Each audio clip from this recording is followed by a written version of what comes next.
సాహితీ మిత్రులకు నమస్కారం. వనజ తాతినేని కవిత్వానికి స్వాగతం. తిరిగొచ్చిన ఇంద్రధనుసు కవిత వినండి. తిరిగొచ్చిన ఇంద్రధనుసు. ఆ తోటలో శుతిమెత్తని పదధ్వనుల మధ్య పావురాళ్ళు స్వేచ్ఛగా ఆడుకుంటున్నాయి. ఓ పిల్ల తెమ్మెర మోయలేక పూల పరిమళాలని జార విడిచి వెళ్ళినట్లుంది.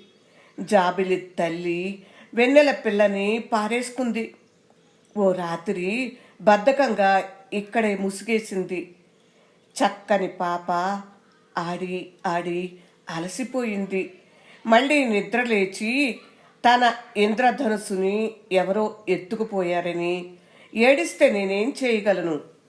స్వచ్ఛతని ఎలా నిలుపుకోవాలో తెలియని నేను ఎవరో నా కళలని అలాగే ఎత్తుకుపోయారని, మరెవరో నా కలంలోకి నెత్తుటి చుక్కలు కన్నీటి పాత్రలు వంపారని చెప్పటం తప్ప, స్వచ్ఛతని ఎలా నిలుపుకోవాలో తెలియని నేను ఎవరో నా కళలని అలాగే ఎత్తుకుపోయారని, మరెవరో నా కలంలోకి నెత్తుటి చుక్కలు కన్నీటి పాత్రలు వంపారని చెప్పటం తప్ప, నా కన్నీటిని తన లేలేత చేతులతో తుడుస్తూ ఎందుకు ఏడుస్తున్నావు అని అడిగింది.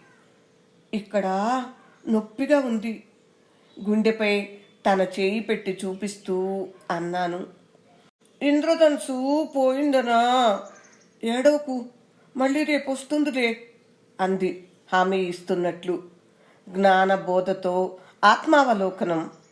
ఈసారి నవ్వులో కన్నీళ్లు చిట్లాయి.